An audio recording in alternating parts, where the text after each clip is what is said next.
bahawa Nabi SAW bersabda, barang siapa mendapat satu rakaat daripada Jumaat, maka hendaklah ditambah satu rakaat lagi.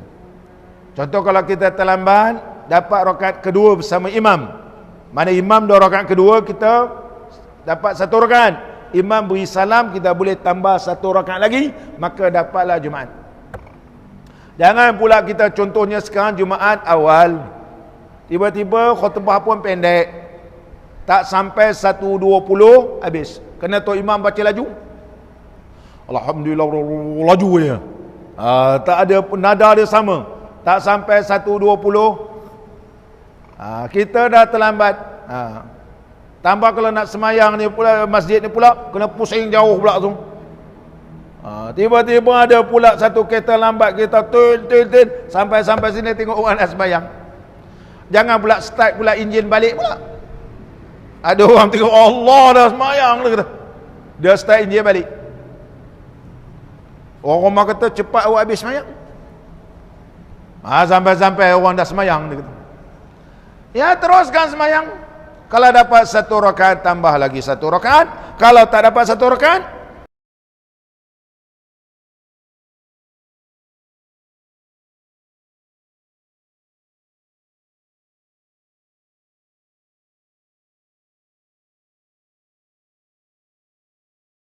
Assalamualaikum warahmatullahi wabarakatuh.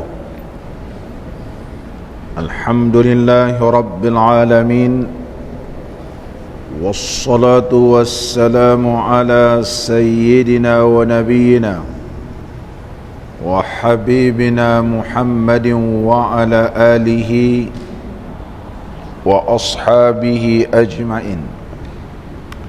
Rabbi syrah li sadri wa yassir li amri wahlul 'uqdatam min lisani yafqahu qawli.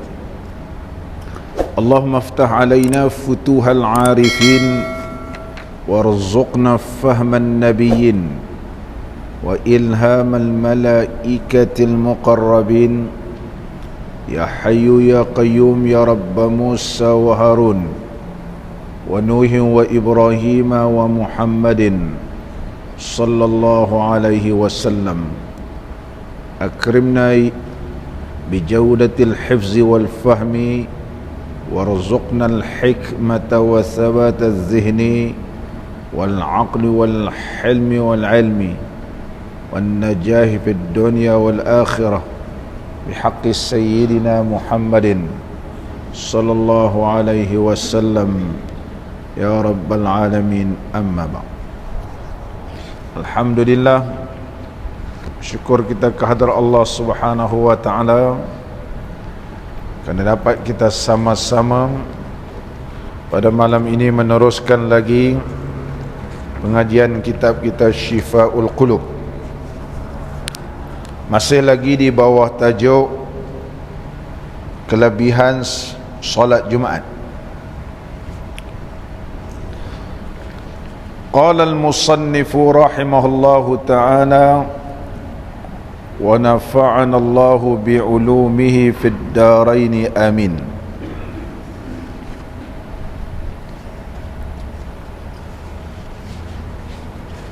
Hadis barang siapa mati ia pada hari Jumaat atau malam, nescaya melepaskan oleh Allah Ta'ala daripadanya akan azab kubur. Nabi sallallahu alaihi wasallam telah bersabda bahawa barang siapa yang mati pada hari Jumaat ataupun malam Jumaat, diangkatkan daripadanya azab kubur. Hadisnya yang berbunyi, man mata yaumal juma'ati aw lailataha rufi'a anhu azabul qabri. Di dalam riwayat yang lain, sebagaimana dalam kitab Ihya Ulumuddin, Al-Imam Al-Ghazali mengemukakan sepotong hadis yang berbunyi, man mata yaumal jumu'ati aw lailatal jumu'ati kataballahu lahu ajra syahidin wa waqiya fitnatal qabri. Maksudnya, barang siapa mati pada hari Jumaat ataupun malamnya, dituliskan oleh Allah Ta'ala baginya pahala orang yang syahid, dan Allah peliharakan ianya daripada fitnah kubur dengan syarat ianya beriman kepada Allah. Dua-dua hadis ini dikaji oleh ulama hadis. Hadisnya ialah dhaif. Mati pada hari Jumaat ataupun malam Jumaat, kedudukan hadis itu ialah hadis yang lemah, tetapi tidak dinafikan kelebihan hari Jumaat.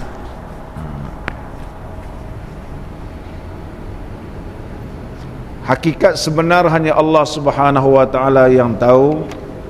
Tapi kalau kita berhujjah bahawa mati hari Jumaat itu mati yang terbaik, tidak terdapat hadis yang sahih.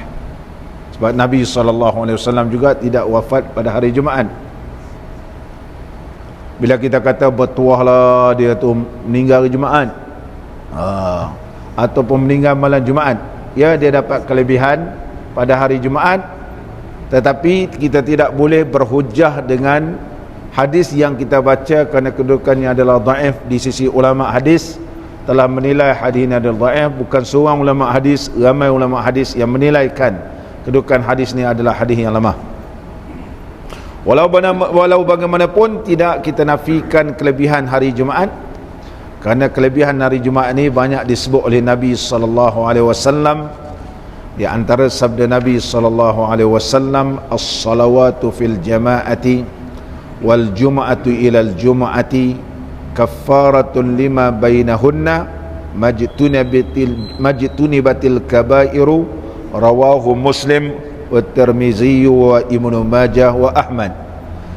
Diriwayatkan daripada Sayyidina Anas radhiyallahu an bahawa Nabi SAW bersabda, sembahyang secara berjamaah kemudian sembahyang Jumaat sehingga Jumaat akan datang, ianya adalah penghapuskan dosa. Di antaranya, contohnya kita sembahyang fardu maghrib, kemudian kita nak sembahyang fardu isyak. Di antara sembahyang fardu maghrib sehingga isyak ni, Allah hapuskan dosa. Begitu juga Jumaat, besok hari Jumaat, kemudian kita sehingga Jumaat akan datang, Allah hapuskan dosa dengan syarat majtunibatil kabairu, selama mana ditinggalkan segala dosa-dosa besar. Tapi kalau melakukan dosa besar, maka ianya juga tidak akan mendapat kelebihan yang disebut oleh Nabi SAW. Walaupun kedudukan hadis ini dhaif, Al-Imam Al-Ghazali menghuraikan dalam kitab Ihya berkaitan tentang hadis ini.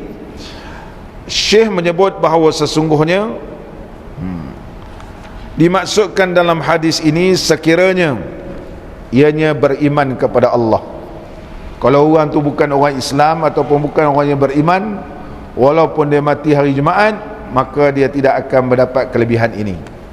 Hanya orang yang meninggal pada hari Jumaat yang ianya beriman, wazalika bisyartil iman, dengan syarat ianya beriman kepada Allah Subhanahu wa taala. Ini yang dihuraikan oleh Al-Imam Al-Ghazali rahimahullahu taala rahmatan wasi'ah.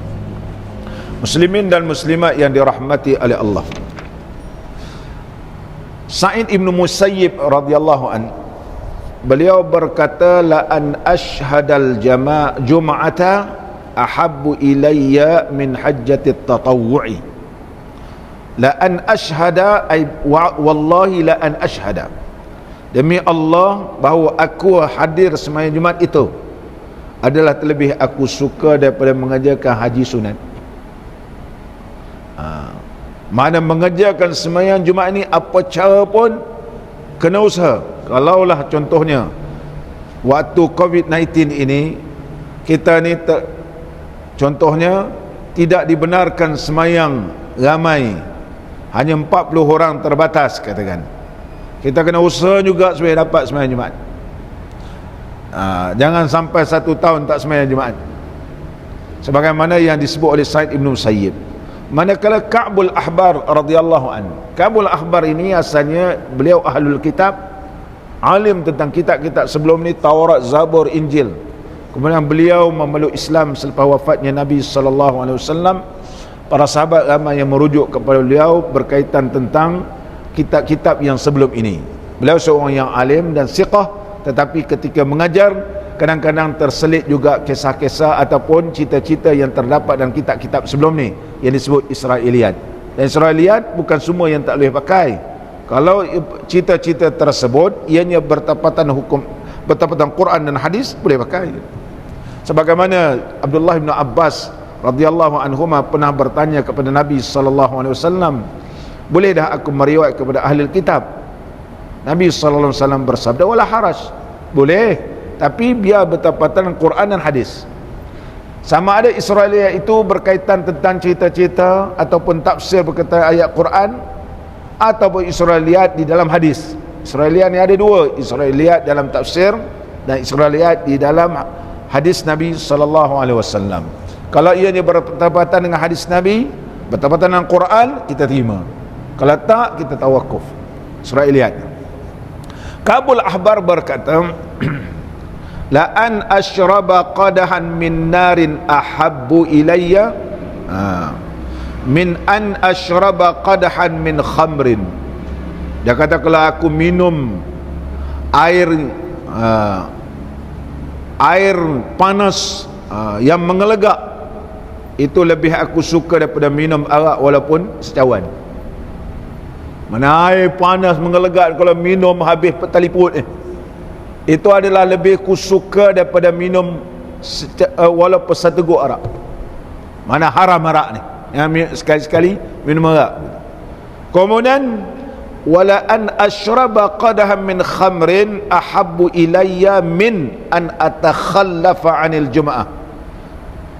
Dia kata, minum seteguk arak itu lebih ku suka daripada tak sembahyang Jumaat. Makna tak sembahyang Jumaat lagi besar dosa gitu. Minum arak tu dosa dah, tak sembahyang Jumaat tu lagi dosa gitu. Wala an atakhallafa 'anil jum'ah ahabbu ilayya min an atakhatta riqaban nas. Aku tak sembahyang Jumaat itu lebih baik daripada hari Jumaat melangkah-langkah bahu orang. Mana kalau datang hari Jumaat jangan langkah bahu orang. Nak menunjukkan melangkah bahu orang, ini adalah perkara yang dilarang oleh baginda Rasulullah sallallahu alaihi wasallam. Bukan makna jangan sembahyang Jumaat, dah kena sembahyang Jumaat, tapi jangan langkah orang. Bukan suruh minum arak, arak tetap haram, tapi tak sembahyang Jumaat tu lagi besar dosanya, kerana telah disebut oleh Allah dalam Al-Quranul Karim. Muslimin dan muslimat yang dirahmati oleh Allah Subhanahu wa taala. Dan seterusnya dalam kitab-kitab ini menyebut, qala al-musannifu rahimahullahu taala wa nafa'ana Allahu bi'ulumihi fid darain amin. Hadis, barang siapa berkata ia pada hari Jumaat, bagi taulannya diam olehmu, padahal imam itu membaca khutbah, atau berkata ia, atau berbuat sia-sialah, atau mengisyarat ia dengan tangannya atau dengan kepalanya, maka tiadalah Jumaat baginya. Kita tengok nasah Arab dia. Nabi sallallahu alaihi wasallam bersabda,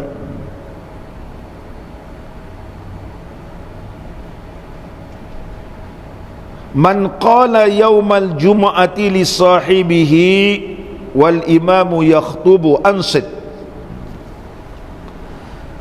Sabda Nabi sallallahu alaihi wasallam, barang siapa berkata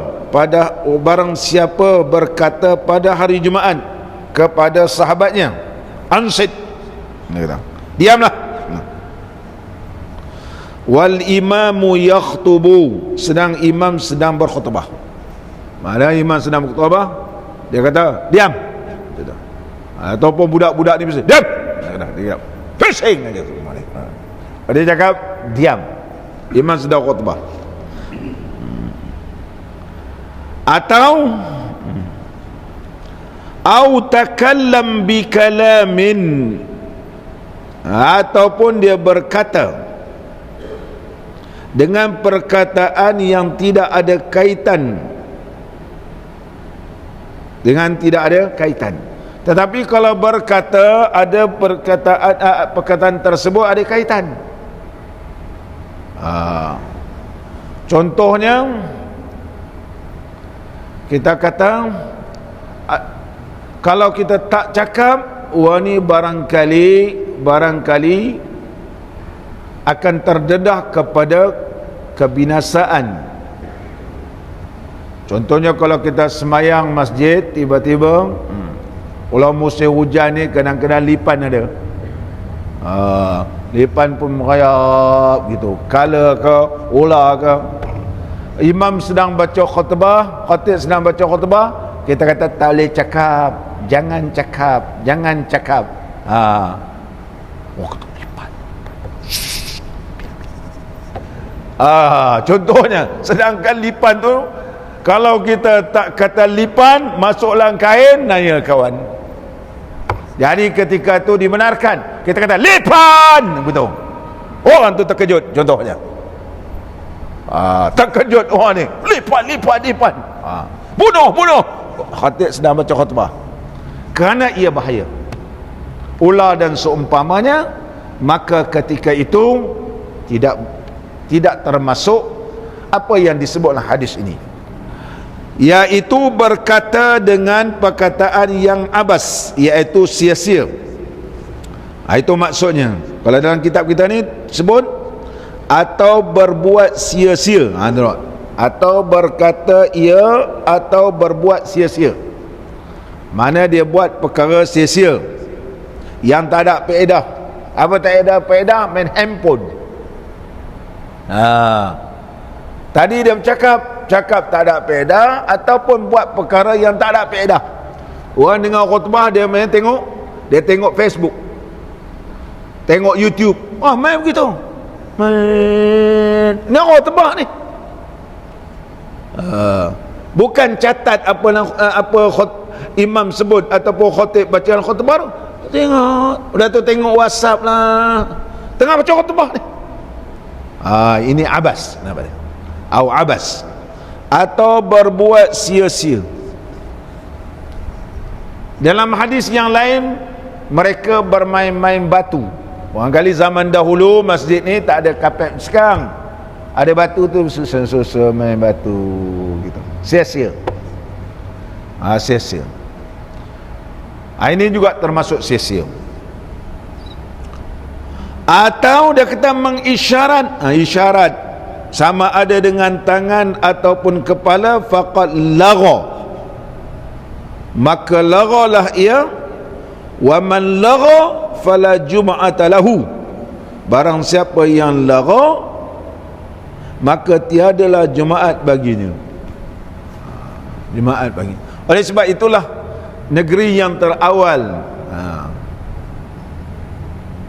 negeri yang lebih terawal di Malaysia ni, tak bagi tabung ni bergerak waktu khutbah, Melaka. Kemudian disulit oleh negeri lain. Setahu saya setakat ni ada 3 atau 4 negeri sahaja. Yang terawal ialah Melaka. Waktu baca khutbah, situlah dia nak tolak. Dan bila orang ni tak nak tolak, isyarat kan. Nah, hadis kata jangan isyarat. Dia suruh tu, ini khutbah ni, dia suruh tu lah. Ada pula dia orang tengah semayang kan, dia pun angkat, tolak ke belakang. Ini Nabi SAW tak bagi. Jangan mengisyaratkan, jangan pun sama ada mengisyarat dengan tangan ataupun mengisyaratkan dengan kepala yang tiada kaitan tentang khutbah. Tak ada apa kaitan. Ada orang beralasan, kalau tak tolak tabung ni, waktu khatib baca khutbah, income sikit. income sikit. Ada yang setengah tu dia collect gitu.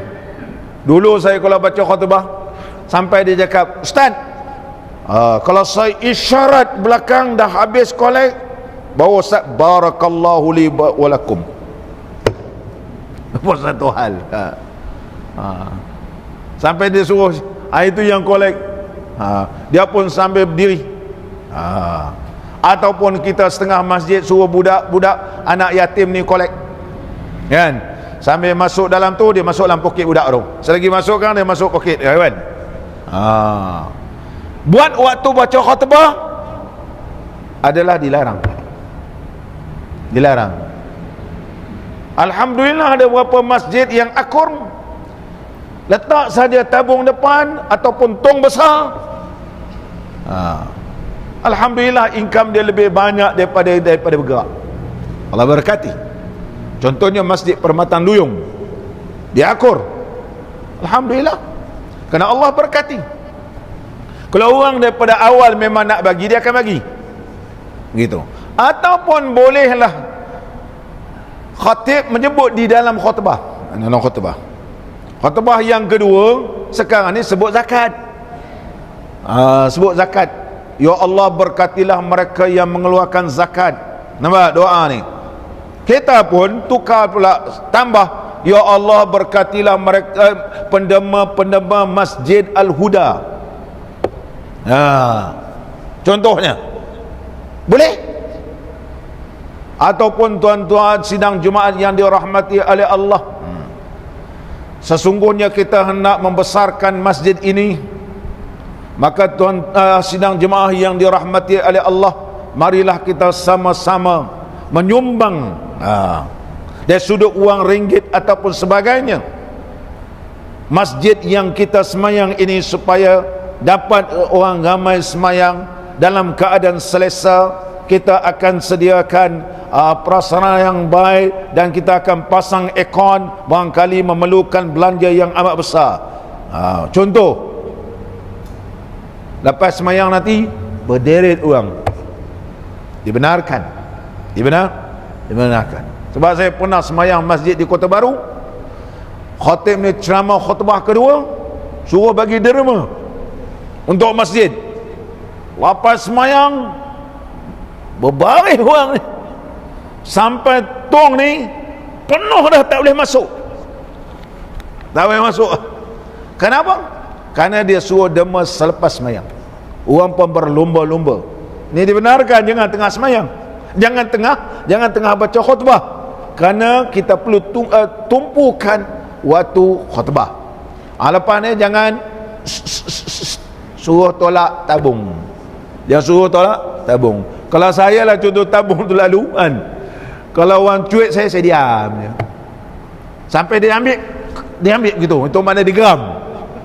Mana dia geram. Nabi SAW menyebut, yang kita baca dalam hadis ini, sama ada au isyara biyadihi au bi ra'sihi, ataupun dengan kepala dia. Apakah yang dimaksudkan fala jum'ata, maka tidak ada Jumaat baginya. Tiada Jumaat baginya itu bukan makna Jumaat tidak sah. Tiada Jumaat faqad lagha bi makna athima, maka sungguhnya dia berdosa. Al-Imam Ibn Hajar Asqalani telah menyebut dalam kitabnya, di dalam kitab beliau yang bernama Bulughul Maram, diriwayatkan daripada Abdullah Ibn Abbas radhiyallahu anhuma, katanya Nabi SAW telah bersabda, man takallama yawmal jum'ati wal imamu yakhtubu fahuwa kamasalil himari yahmilu asfara walladhi yaqulu lahu ansid laysa lahu jum'ah, rawahu Ahmadu. Sabda Nabi SAW, barang siapa yang berkata pada hari Jumaat, sedangkan imam sedang baca khutbah, umpama kaldai yang membawa kitab-kitab yang banyak. Mana tak ada manfaat semayang Jumaat, tak ada apa-apa. Umpama kaldai bawa kitab, apa kaldai faham apa kitab-kitab yang dibawanya ni. Sepatah haram pun dia tak tahu. Kitab macam-macam kitab. Macam kita dulu, kereta lembu buat kitab. Dulu kereta lembu lah. Beli kayu pun pakai kereta lembu. Kalau kita nak buat rumah, beli kayu, naik kereta lembu. Bawa apa pun kereta lembu. Kalau negara Arab, kaldai, pakai kaldai, bawa melalui menggunakan kereta ni, iaitu ditarik oleh kaldai. Kitab banyak tapi kaldai tak faham satu apa.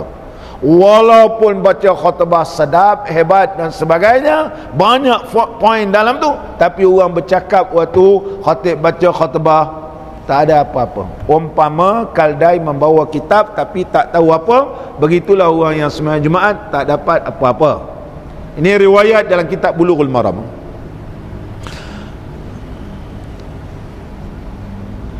Begitu juga dalam riwayat yang lain, diriwayatkan daripada Abi Hurairah. Abi Hurairah ni biasa kita dengar di Malaysia ni. Diriwayatkan daripada Abi Hurairah radhiyallahu an. Selalu Bilal baca. Riwayat Abu Hurairah dalam hadis yang diriwayatkan oleh Al-Imam Al-Bukhari dan Imam Muslim, hadis marfu', bahawa Nabi sallallahu alaihi wasallam bersabda, apabila berkata seorang kepada sahabatnya, ansit, diam pada hari Jumaat sedangkan imam baca khutbah, faqad laghauta, maka sesungguhnya laghaulah. Idza qulta li sahibika ansit, kalau kau cakap kepada kawan kamu, diamlah, maka sesungguhnya laghauta, maka laghaulah sembahyang Jumaat kamu. Apa maksud laghau? Apa maksud laghau? Berkata Abu Bakar Al-Hisni rahimahullah ta'ala dalam kitab beliau yang terkenal Kifayatul Akhyar,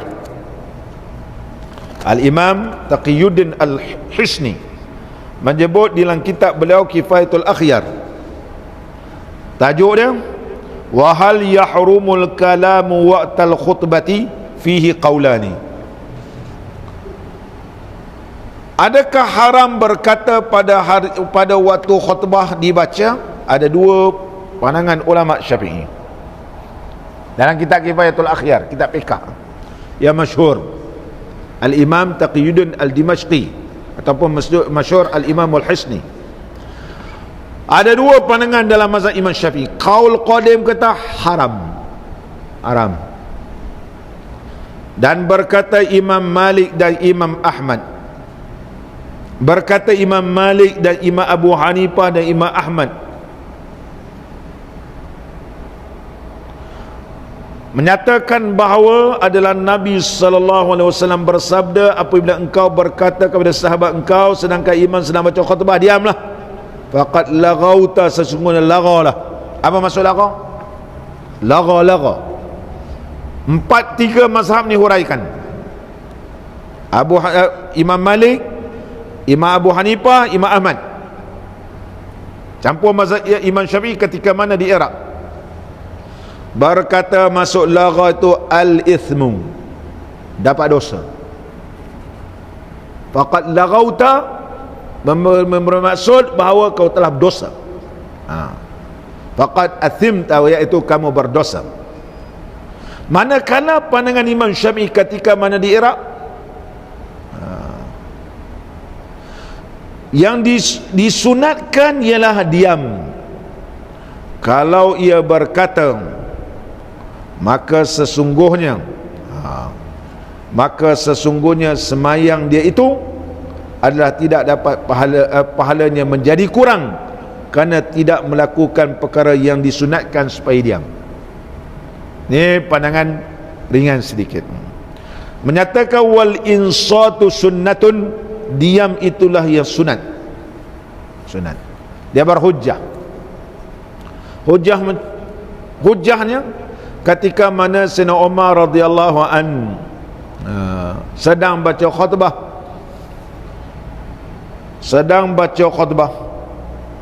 ketika mana Sayyidina Umar sedang baca khutbah, tiba-tiba dia nampak Sayyidina Uthman radhiyallahu an. Sayyidina Uthman baru masuk. Bila Sayyidina Uthman masuk, Sayyidina Abu Bakar pun tengah baca khutbah, dia berkata, ma balu rijalin yata'akharuna 'anil nida. Hai orang besar hebat-hebat, sembahyang Jumaat lewat. Gitu. Maksud cakap Melayu gitulah. Terjemah bahasa Arab, kenapakah orang-orang yang hebat-hebat datang lewat sembahyang Jumaat? Gitu. Kalau kita tengah baca khutbah, tiba-tiba YB ni datang lambat, kita pun baca khutbah, kenapakah orang-orang yang berjawatan-jawatan ini datang lewat sembahyang Jumaat? Agak-agak macam tu lah. Marah ada agak-agak dia. Sayyidina Osman tunduk je ketika itu. Sayyidina Osman kata lepas tu, Sayyidina Osman kata, kerana dia kata dia bukan sengaja nak datang lewat, tetapi ada sebab. Barangkali macam sekarang ni waktu zuhur pun awal, itulah sekali dia datang lewat. Tapi Sayyidina Osman radhiyallahu an tak sempat mandi, hanya dia sempat beruduk, sehingga Sayyidina Osman berkata, tidak aku mendengar azan melainkan aku beruduk. Menunjukkan bahawa mandi pada hari Jumaat bukanlah wajib, tapi sunnatul muakkadah, sebagaimana hadis yang kita akan baca selepas ini. Kerana Sayyidina Osman radhiyallahu an ketika mana lewat datang sembahyang Jumaat, ia hanya mengambil uduk, menunjukkan bahawa mandi hari Jumaat bukan wajib. Kalau wajib, nescaya dilakukan oleh Sayyidina Osman radhiyallahu an. Ini dalam mazhab kita Al-Imam Syafi'i rahimahullah ta'ala. Muslimin dan muslimat yang dirahmati oleh Allah, kesimpulannya, maksud tiada Jumaat itu ialah tiada sempurna Jumaatnya. Fala jum'ata lahu ay fala kamala, tidak sempurna. Orang nak dapat sempurna, kalau kita dapat satu barang tiba-tiba dah sompek, kita contohnya cawan ni cantik, dapat dah sompek, Allahu Akbar, cantik sompek. Ataupun kita pergi beli luar negara, sampai ke rumah tiba-tiba kita pun keluar balut punya cantik, sampai ya Allah. Cadang nak tunjuk kat Jeffrey tak jadi, nak tunjuk kat kawan, ini anak beli jauh ni. Nanti kalau orang datang rumah hari raya nak tunjuk, tak ada, tak jadilah, tak boleh tampal lah. Adakah kita mau sedemikian rupa hari Jumaat? Sepatutnya hari seminggu sekali sembahyang, nak dapat paling baik sempurna, tiba-tiba kita buat benda ni sompek dia, tak sempurna. Nak begitu? Maknanya kita tak mau. Kalau tak mau, jangan nak beri isyarat, jangan nak bercakap, jangan nak main handset ataupun seumpamanya pada waktu imam membaca khutbah. Muslimin dan muslimat yang dirahmati oleh Allah Subhanahu wa taala. Seterusnya kita hadis, dia kata, bermula mandi pada hari Jumaat itu sunnatun muakkadah. Mandi hari Jumaat ni adalah merupakan sunnatun muakkadah. Nabi SAW bersabda, ghuslu yaumil jum'ati wajibun. Mandi hari Jumaat itu ialah wajib, ala kulli muhtalimin, ke atas tiap-tiap yang baligh. Walaupun dalam hadis ini menyebut iaitu wajib, tapi wajib di sini memberi maksud muakkadah, memberi maksud sunnatun muakkadatun, iaitu sunat muakkadah. Sunat muakkadah makna kalau kita tak mandi, hukumnya makruh, sebab ada sunnatul muakkadah. Setiap sunat yang muakkad ataupun sunnatul muakkadah kita tinggalkan, jadi makruh. Jadi makruh. Sebab macam mana nak dikategorikan sunat itu muakkad ataupun tidak? dia punya neraca dia, timbangan dia, mana-mana sunat yang dilakukan oleh baginda Rasulullah sallallahu alaihi wasallam dan Nabi sallallahu alaihi wasallam tak tinggalkan dia melainkan uzur, nama dia sunnatun muakkadatun. Kalau perkara sunat Nabi sallallahu alaihi wasallam kadang-kadang tinggal, kadang-kadang buat, walaupun tak ada uzur Nabi sallallahu alaihi wasallam tinggalkan, nama dia sunat ghairu muakkadah, atau orang kita sebut sunat bukan muakkad, sunat ghairu muakkadah. Ini dia punya kaedah yang disebut oleh ulama-ulama usul fiqh. Muslimin dan muslimat yang dirahmati oleh Allah, satu hari Nabi SAW baca khutbah, kerana masjid Nabi SAW bukan macam masjid sekarang aircon. Dulu pun pelepah tamar je, atap pun daripada pelepah tamar. Waktu musim panas, orang sahabat-sahabat Nabi SAW yang hadir sembahyang Jumaat ni, ada yang tak mandi. Bila berpeluh, tambah kuat makan bawang, peluhnya Masya Allah. Dia punya bau, dia smelly, dia bau busuk ni, sampai tercium sampai ke hidung Nabi sallallahu alaihi wasallam. Oh, ini lain macam ni. Oleh sebab itu Nabi sallallahu alaihi wasallam terus bersabda, haqqun ala kulli muslimin yaumal jum'ah al-ghuslu. Satu riwayat, barang siapa yang datang hari Jumaat maka hendaklah mandi. Dan riwayat yang lain, haqqun ala kulli muslimin al-ghuslu yaumal jum'ah, adalah menjadi kewajipan ke atas tiap-tiap orang Islam bila nak datang Jumaat kena mandi. Kena mandi. Maka itulah mandi. Dalam mazhab Ahmad Ibn Hanbal pegang zahir hadis ini, hari Jumaat kena mandi. Kalau tak mandi hukumnya haram. Mazhab kita kalau tak mandi hukumnya makruh. Mungkin kita tertanya-tanya, waktu bila nak mandi? Ada 7 pandangan di kalangan ulama hadis berkaitan tentang mandi. Ini disebut oleh Al-Imam Az-Zabidi dan mensyarahkan kitab Mukhtasar Al-Imam Al-Bukhari. Al-Imam Az-Zabidi rahimahullah ta'ala menyebut pandangan pertama, bila sebut Jumaat ni, tenggelam saja matahari ni, malam ni kira Jumaat. Siapa mandi pada hari ini, pada sekarang ni, kira mandi Jumaat. Kerana orang Arab ni kadang-kadang sebulan tak mandi. Kita orang pelik betul ke Ustaz? Biasa. Kalau kita contoh, saya duduk Mesir, tak digalakkan mandi hari-hari, tak digalakkan, terutama kalau musim sejuk. Sana tak digalakkan, takut penyakit rheumatism. Oleh sebab itu mandi ni sekali. Orang Arab memang begitu. Itu sebab semayang sebelah orang Arab ni bau lain macam. Tapi kalau dah biasa sangat, rasa bau wangi pula gitu. Umpama orang duduk kawasan pembuangan sampah kan, kita sampai kau boleh hidup kat sini ya? Kata cium, bau apa? Dia kata busuk.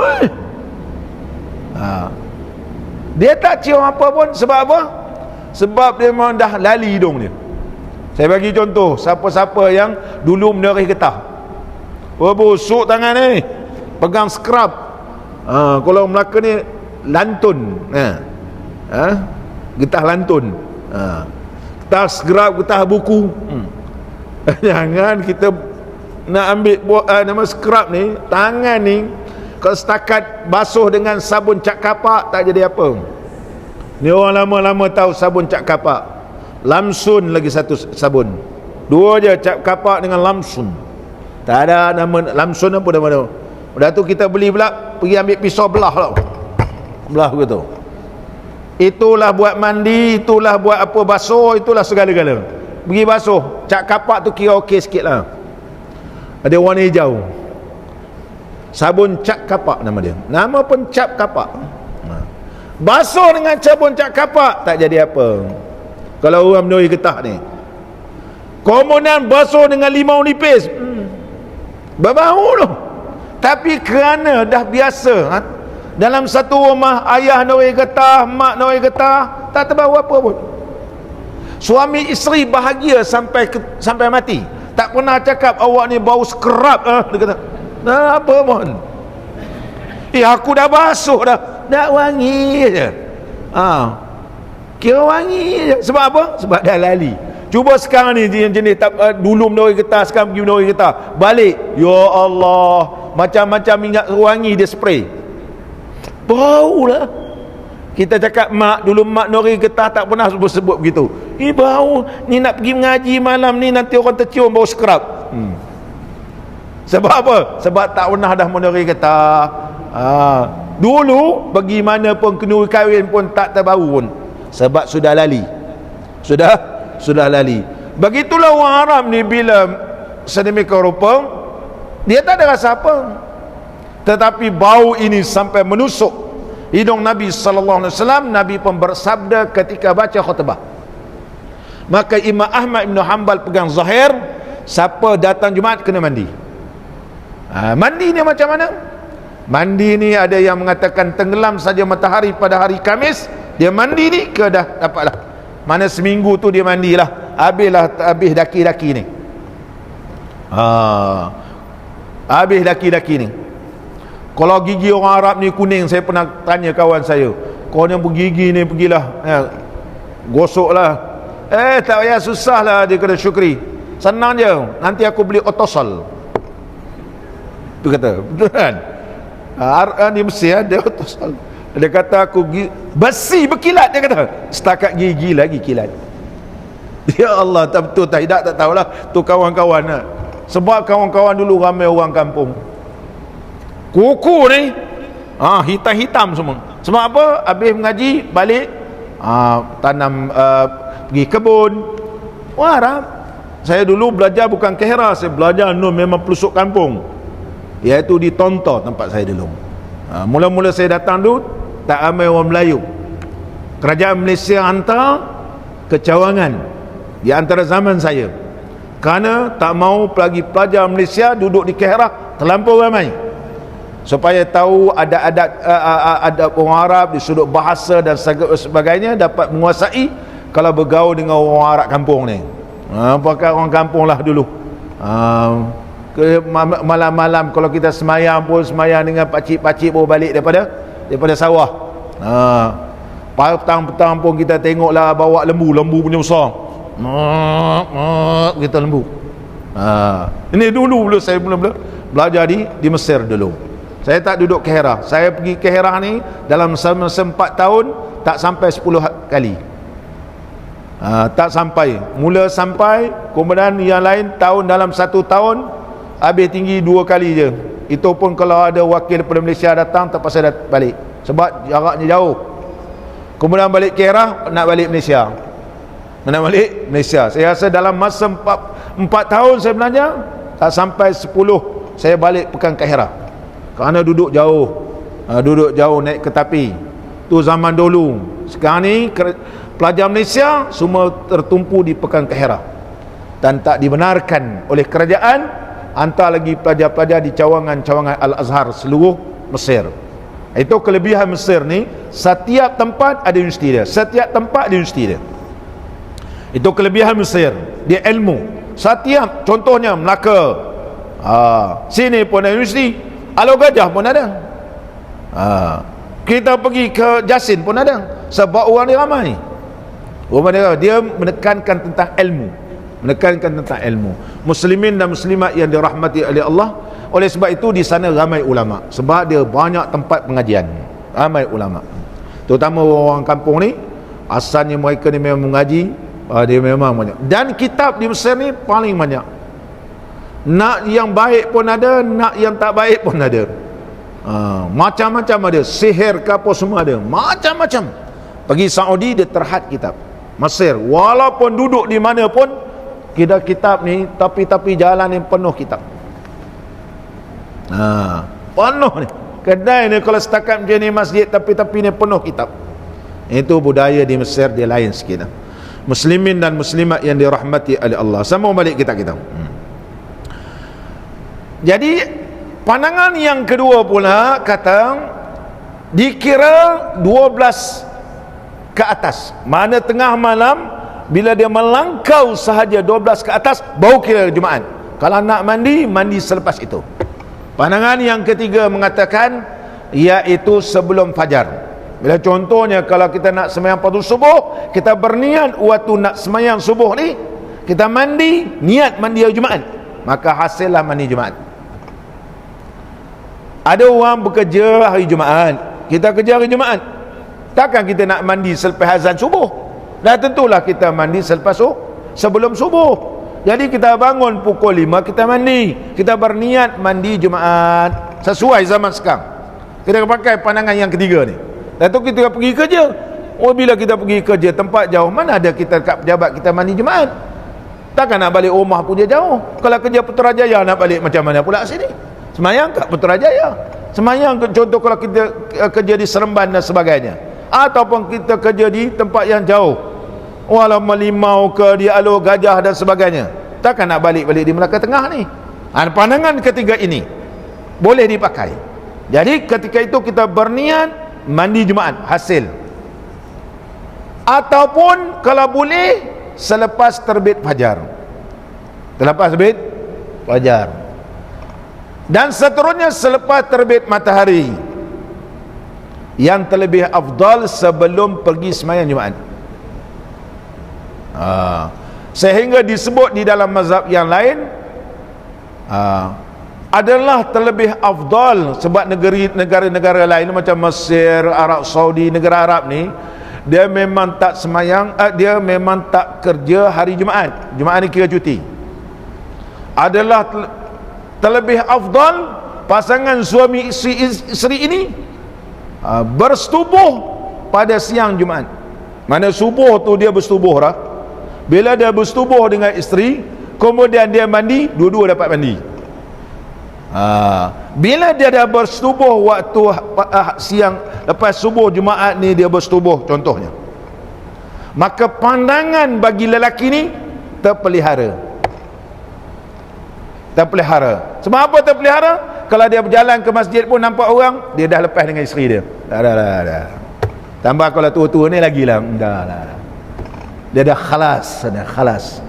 Jadi dia punya penumpuan memfokuskan sembahyang Jumaat. Tak adalah kalau nampak orang ni, oh mata dia begitu, ni orang tak kena nama dia. Dia tengok pergi masjid awal tapi berhenti kat Tesco apa semua kan, tengok tak khusyuk dia sembahyang ni. Tapi kalau dia dah bersama khusyuk, dia tengok alah, dia pun terus sembahyang khusyuk sekhusyuknya. Ini disebut dalam kitab fiqh. Hanya dalam kitab kita di Malaysia ni, ini malam Jumaat Syekh kena habis cepat. Ni dah 8.30 ni dia kata. Cepat balik. Malam Jumaat. Malam Jumaat. Itu orang Melayu kita, orang Melayu. Apa tujuan tu? Tak ada tujuan lain sebenarnya. Tujuannya pertama supaya boleh mandi. Yang kedua supaya dia tidak terfikir benda-benda ni hanya dapat menumpukan hanya untuk beribadat kepada Allah Subhanahu wa taala. Nafsu masalah dengan perempuan sudah selesai, hanya dia dapat fokuskan beribadat kepada Allah. Itu tujuan sebenarnya yang disebut oleh ulama-ulama fiqh. Kenapa digalakkan begitu? Muslimin dan muslimat yang dirahmati oleh Allah Subhanahu wa taala. Hadis dia kata bermula mandi pada hari Jumaat itu sunat muakkadah atas tiap-tiap orang yang aqil balik. Yang hadis seterusnya, hadis barang siapa mendapat ia akan Jumaat, man adrakal jum'ata falahu indallahi ajru mi'ati syahidin. Maksudnya sabda Nabi SAW, barang siapa mendapat ia akan Jumaat, maka baginya pahalanya 100 orang mati syahid. Besarnya pahalanya. Dan dikuatkan dengan hadis yang lain yang diriwayatkan daripada Abi Hurairah radhiyallahu an, bahawa Nabi SAW bersabda, man adraka minal jum'ati raka'atan falyusalli ilaiha ukhra wa man fatathu rak'atani falyusalli arba'an atau qala azuru rawahu Daruqutni fa auli syakki min rawi. Maksudnya diriwayatkan daripada Abi Hurairah radhiyallahu anhu bahawa Nabi sallallahu alaihi wasallam bersabda, barang siapa mendapat satu rakaat daripada Jumaat, maka hendaklah ditambah satu rakaat lagi. Contoh kalau kita terlambat dapat rakaat kedua bersama imam, mana imam dua rakaat kedua, kita dapat satu rakaat, imam beri salam, kita boleh tambah satu rakaat lagi, maka dapatlah Jumaat. Jangan pula kita contohnya sekarang Jumaat awal, tiba-tiba khutbah pun pendek, tak sampai 1:20 habis, kena tu imam baca laju, alhamdulillah laju ya, tak ada nada dia sama, tak sampai 1:20 kita dah terlambat. Tambah kalau nak semayang ni pula, masjid ni pula kena pusing jauh pula tu. Tiba-tiba ada pula satu kereta lambat, kita tul sampai sini tengok orang nak semayang. Jangan pula start pula enjin balik pula. Ada orang tengok Allah dah semayang dah, dia start enjin balik. Orang rumah kata cepat awak habis semayang. Sampai orang dah semayang dia kata. Ya, teruskan semayang. Kalau dapat satu rakaat, tambah lagi satu rakaat. Kalau tak dapat satu rakaat, barang siapa yang terluput, tak dapat walaupun satu, falyusalli arba'an, maka hendaklah dia semayang 4 rakaat. Niat dia semayang Jumaat sempurna 4 rakaat, maka dia terlepas daripada dosa tak semayang Jumaat, tetapi penyempurnaannya ialah zuhur. Ya, zuhur hadis yang diriwayatkan oleh Al-Imam Daruqutni rahimahullahu taala. Muslimin dan muslimat yang dirahmati oleh Allah. Al-babul 'ashiru fi fadilatil masjid. Bermula bab yang ke-10 pada menyatakan kelebihan masjid. Ini kelebihan masjid. Selepas dibahaskan Jumaat, dibahaskan tentang masjid. Hadis berkaitan tentang masjid ini begitu banyak. Oleh sebab itu, di antara kelebihan kita semayang di masjid ini, diriwayatkan daripada Sayyidina Umar radhiyallahu an, al-masajidu buyutullahi fil ardi. Masjid-masjid ini umpama rumah Allah di muka bumi ini. Wal musalli fiha, orang yang semayang dalam masjid ini, zairullah, umpama orang yang ziarah Allah. Wa haqqun, adalah berhak ke atas orang yang diziarahi memuliakan orang yang menziarah akan dia. Mana kalau kita datang masjid, Allah akan muliakan kita, Allah akan muliakan kita. Bagi orang yang datang ke masjid ini, hendaklah dia menjaga kehormatan masjid. Ada 15 perkara yang perlu dijaga. Yang pertama, memberi salam waktu masuk. Begitu. Kalau sekiranya tidak ada seorang pun di dalam masjid, kitalah orang pertama buka masjid, maka kita beri salam, assalamu alaina min rabbina wa ala ibadillahi salihin. Assalamu alaina, dan sejahteralah ke atas kita, min rabbina, daripada Tuhan kami, wa ala ibadillahi salihin, dan juga ke atas hamba-hamba Allah yang saleh. Termasuklah masuk dalam rumah ke dan sebagainya kalau tak ada lagi orang dalam. Yang kedua, semayang sunat 2 rakaat sebelum duduk.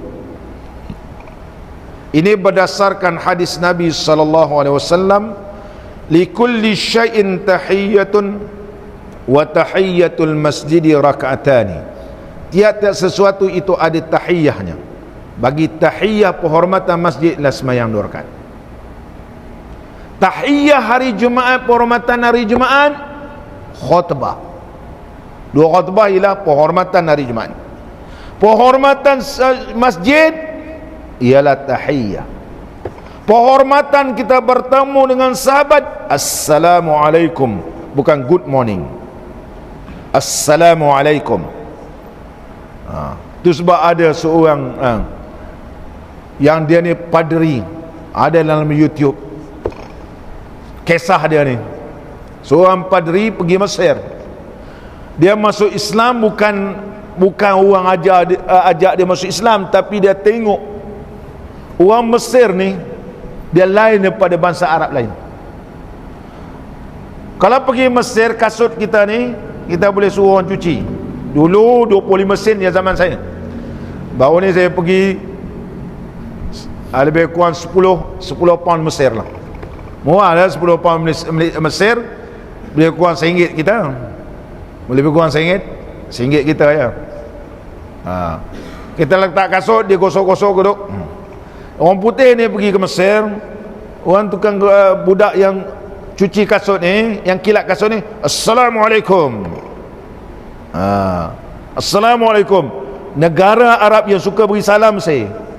Kalau kita pergi Mekah, pergi awal, tiba-tiba lalu Assalamualaikum, tu orang Mesir tu. Tu orang Mesir. Kalau orang Melayu jumpa tu orang Melayu. Orang Melayu dia suka tergelak, betul. Dia susah nak sebut salam. Sebab apa? Kalau beri salam ni orang terkejut. Assalamualaikum. Dia akan terfikir, Waalaikumsalam. Lama dia jawab. Dia kenal aku ni kat mana ni? Itu memang kita punya, kita akui. Negara kita siapa beri salam tu kita rasa dia kenal kita.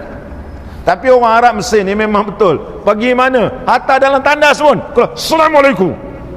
Saya mula-mula datang Mesir terkejut. Assalamualaikum. Kerja orang ni pun Assalamualaikum. Dua je budaya Mesir ni. Suka beri salam, lagi satu suka tanya jam. Saakam.